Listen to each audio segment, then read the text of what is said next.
सभापति महोदय, बहुत बहुत धन्यवाद आपका। आपने मुझे बजट पे अपनी बात रखने का अवसर प्रदान किया। मैं अपनी बात को शुरू करते हुए बहुजन समाज में जन्मे सभी संतों, गुरुओं और महान पुरुषों को नमन करता हूं। साथ साथ मैं भारत की महान जनता का भी धन्यवाद करता हूं कि उन्होंने लोकतंत्र की रक्षा इस बार की है। सभापति महोदय, पिछले 10 सालों में सरकार की नीतियों के कारण गरीब और गरीब हुआ और अमीर हुआ है, यानी गरीबों और अमीरों के बीच फासला बढ़ गया है। सारे देश की संपत्ति को चंद अमीरों के हाथ में दे दिया गया है। ये हमारे संविधान की मंशा और समतावादी समाज के लक्ष्य के खिलाफ है। अतः हमारी नीतियां गरीबों के पक्ष में भी होनी चाहिए। जातिगत जनगणना, SC, ST, OBC यानी कि जो बहुजन समाज के लिए आज जीवन मरण का प्रश्न है, इसके बारे में कोई बात बजट में नहीं की गई है। इसके बाद जनसंख्या के अनुपात में बहुजन समाज को सभी क्षेत्रों में हिस्सेदारी मिलनी चाहिए, तभी बाबा साहब अम्बेडकर का जो सपना है समतामूलक समाज का, वो पूरा होगा। महोदय, एक ऐसा विकसित भारत है जिसमें आज भी सफाई कर्मचारी को पक्की नौकरी नहीं मिल रही है और उसको गटर में उतरने के लिए मजबूर किया जा रहा है। उनके लिए कोई अलग से बजट नहीं है। बजट बन सकता है अगर सरकार चाहे। SC, ST को जो सब प्लान मिलता था, SPC का जो पैसा मिलता था, वो बजट से हटा दिया गया है। साथ साथ देश के स्तर पे आशा, आंगनबाड़ी, भोजन माता, ग्राम सेवक, PRD जवान, होमगार्डों के मानदेय में बढ़ोतरी नहीं हुई है। ऐसा कुछ भी नहीं दिख रहा है कि उनके जीवन में खुशहाली आ जाए। इनका मानदेय बढ़ना चाहिए। विधवा, वृद्धा, विकलांग पेंशन प्रत्येक महीने 500 रुपए से बढ़ाकर 5000 रुपए की जानी चाहिए, क्योंकि महंगाई बढ़ रही है। देश में प्रधानमंत्री जन कल्याण योजना के तहत SC, ST, OBC और मुस्लिम को कितने घर दिए गए, इसका कोई आंकड़ा सरकार के पास नहीं है। देश में इसी तरह SC, ST, OBC के लिए कितने परिवारों को शौचालय की व्यवस्था कराई गई।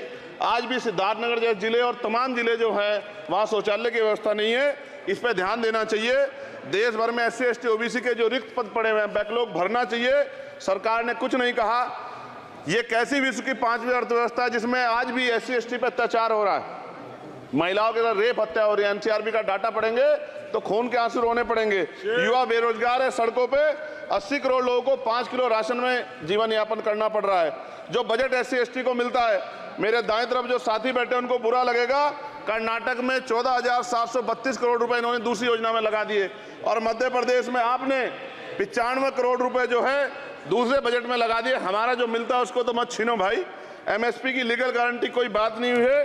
किसानों को जो 6,000 रुपए मिलते हैं उसको बढ़ा के 12,000 रुपए करना चाहिए और फसल बीमा जो है उसका सारा प्रीमियम सरकार भरे, किसानों पर बोझ ना लगे। रिजर्वेशन प्रमोशन में लागू नहीं किया गया, पुरानी पेंशन को बहाल नहीं किया गया, इस पर चर्चा नहीं हुई। देश में मनरेगा समय न्यूनतम मजदूरी की दर 700 रुपए होनी चाहिए। समान काम समान वेतन पॉलिसी लागू होनी चाहिए। जो रसोई की चिंता करते हुए 500 रुपए प्रति सिलेंडर से ज्यादा के दाम नहीं होने चाहिए, जो महिलाओं को राहत मिल सके। बिजली के दामों में भी कमी होनी चाहिए। बेरोजगार युवाओं को 5,000 रुपए भत्ता मिलना चाहिए, जो बेरोजगार युवा जो है अपनी पढ़ाई या अपना खर्चा उठा सके। मैं अपने क्षेत्र के विषय में महोदय आपसे कहना चाहता हूं कि पश्चिम यूपी में नगीना में एक एम्स बनना चाहिए, एक IIT बननी चाहिए, एक IIM बनना चाहिए। नगीना लोकसभा में उद्योग धंधे लगने चाहिए। नगीना की कताई मिल जो है उसको पुनः शुरू कराना चाहिए। RRTC जो योजना है सरकार की, उसको मेरठ से आगे बढ़ाकर मुजफ्फरनगर, सहारनपुर से नजीबाबाद नगीना होते हुए उसको नगीना तक ले जाना चाहिए। साथ साथ नजीबाबाद से मुंबई के लिए एक ट्रेन चलनी चाहिए और नगीना, श्योरा, किरतपुर में रेलवे के ओवरब्रिज बनने चाहिए।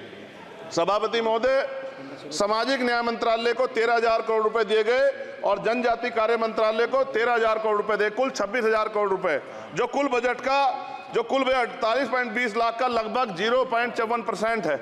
जबकि हमारी संख्या 25% से ज्यादा SC, ST की और बहुजन समाज की मिलाओगे तो 85% से ज्यादा है। और हमारे विकास के लिए सरकार 1% पैसा खर्च कर रही है, जो मिलना हमें चाहिए, जबकि मिलना हमें 25% चाहिए। ये ऊंट के मुंह में जीरा के समान है, कहावत हमने बहुत दिन सुनी थी। पिछले लंबे समय से हमारे साथ धोखा हो रहा है, लेकिन अब ये नहीं चलेगा। चंद लोगों की तराजू से देश के संसाधन नहीं बटेंगे। इस देश का बहुजन समाज बर्दाश्त नहीं करेगा। संसाधन का बंटवारा संख्या के आधार पे होगा। मान्यवर काशीराम साहब नारा लगाए थे, ना तो वोट हमारा राज तुम्हारा चलेगा, और आज हम कह रहे हैं ना ही वोट हमारा और नोट तुम्हारा चलेगा। इस बात का भी ध्यान जो है सरकारों को देना पड़ेगा। आपके माध्यम से सरकार से मेरी एक मांग है, सरकार इस योजना का लाभ भी अपने आप ले ले, श्रेय भी ले ले कि 1 लाख रुपए सालाना बहुजन समाज के अत्यंत गरीब परिवारों को दे। 10 लाख करोड़ रुपए खर्च होंगे, लेकिन इस 1 लाख रुपए की योजना से एक झटके से एक परिवार में परिवार गरीबी की रेखा से ऊपर आएगा और इनके बच्चों को कुपोषण खत्म होगा, अच्छी शिक्षा मिलेगी, महिलाओं को सम्मानजनक जीवन मिलेगा और इससे वास्तव में सबका साथ सबका विकास का नारा सार्थक होगा। अगर प्रश्न ये होगा कहां से आएगा, तो उसका जवाब ये है कि जब अमीरों का 16 लाख करोड़ रुपए माफ हो सकता है, कॉर्पोरेट टैक्स का घटाकर लाखों करोड़ रुपए का चूना सरकारी खजाने को लगाया जा सकता है, पेट्रोल डीजल के दाम 10 गुना एक्साइज ड्यूटी बढ़ाई जा सकती है, तो गरीबों को सरकार पैसा क्यों नहीं दे सकती। महोदय, समय आ गया है, अब निजी क्षेत्रों में आरक्षण की व्यवस्था होनी चाहिए। SC ST OBC को निजी क्षेत्रों में आरक्षण मिलना चाहिए। और मेरी आपसे ये भी मांग है, क्योंकि अब समय की मांग है और देश तेजी से आगे बढ़ रहा है, तो मैं कहूँगा कि सरकार का जो सबका साथ सबका विकास का नारा लगभग वो असत्य महसूस होता है, क्योंकि अल्पसंख्यकों में मुसलमानों, जैनों, सिखों, बुद्धिस्टों के लिए कुछ दिख नहीं रहा, उनकी कल्याण कोई योजना नहीं है। मदरसों को जो बजट मिलता था वो कम कर दिया गया है, आर्थिक तंगी से लोग मर रहे हैं, इंटर्नशिप की बात हुई है, परमानेंट रोजगार नहीं है। और दिल्ली में क्या हुआ बच्चों के साथ कल, उनकी सुरक्षा की जिम्मेदारी क्या है, वो आए तो बनने थे IAS IPS और बन क्या गए, लाशें बन के गए, यहाँ से कोई ध्यान नहीं दे रहा है, किसी की नजर नहीं है।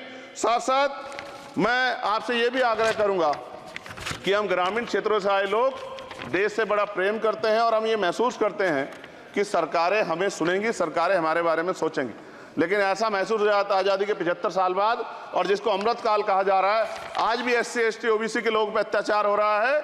अभी 2 दिन पहले गोली से उड़ा दिया गया गाजियाबाद में और राजस्थान में गर्दन काट दी गई। ये घटनाएं देख कर डर लगता है, घर से निकलते हुए भी कि आने घर वापस लौटेंगे नहीं लौटेंगे। तो मेरा सरकार से आग्रह है, अगर आज़ादी के 75 साल बाद भी हमें हमारी हत्या हो रही है, तो हमारी माँ को भी दर्द हुआ होगा जब उसने हमें पैदा किया हो, हमारी बहनों को भी हमारे खोने का दर्द होता होगा। कैसी कानून व्यवस्था है आपकी, सब कुछ है आपके पास, फिर भी जो है महिलाओं पर रेप नहीं रोक पा रहे हो, हत्याएं नहीं रोक पा रहे हो, गरीबों, दलितों, पिछड़ों, किसानों, मजदूरों की जान नहीं बचा पा रहे हो। किसान सुसाइड कर रहा है, नौजवान सुसाइड कर रहा है, और बड़ी बड़ी बातें होती हैं, इधर भी अच्छे लोग हैं, इधर भी अच्छे लोग हैं, लेकिन अच्छाई तब होगी जब जमीन पे भी कुछ काम दिखाई देगा। और जमीन पे महोदय कोई काम दिखाई नहीं दे रहा है। जब कोई योजना की बात आती है तो सरकार हमसे मुंह मोड़ लेती है। आप बताइए, एजुकेशन का बजट कम कर दिया, हेल्थ का बजट कम कर दिया। मैं अपने क्षेत्र में गया तो आप विश्वास कीजिए, डॉक्टर नहीं है, स्कूल में मास्टर नहीं है, और कोई भर्ती ऐसी नहीं जिसका पेपर लीक नहीं होता है। तो देश किस तरफ जा रहा है और इसमें नौजवानों का भविष्य क्या है, उसके बारे में हमें चिंता करनी चाहिए। और अंत में अपनी बात को खत्म करते हुए मेरा आपसे आग्रह और आपके माध्यम सरकार से आग्रह है कि यहाँ बाहर बाबा साहब अम्बेडकर की मूर्ति लगी हुई थी, एक वो करोड़ों लोगों की आस्था से जुड़ा विषय है, और आप विश्वास करो इतना गुस्सा है उसको लेके।